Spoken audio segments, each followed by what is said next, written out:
चिमुकल्या कनिष्क भीमराव सपकाळ यास आंतरराष्ट्रीय नामांकन प्राप्त.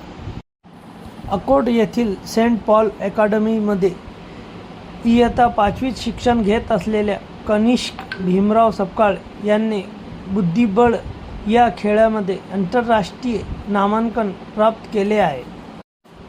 कनिष्क हा अकोट तालुक्यातील लोहारी या लहानशा गावात राहतो. त्याचे वडील भीमराव सपकाळ हे पशुवैद्यकीय व्यवसाय करतात. शालेय अभ्यासासह त्याचे बुद्धिबळ खेळातील प्रावीण्य पाहून भीमराव सपकाळ यांनी त्याला बुद्धिबळाचे प्राथमिक धडे दिले.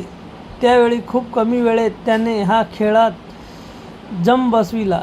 त्याची आवड लक्षात घेऊन त्याच्या वडिलांनी त्याला तेल्हारा येथील बाळासाहेब बोदले यांच्याकडे सरावाकरिता पाठविले.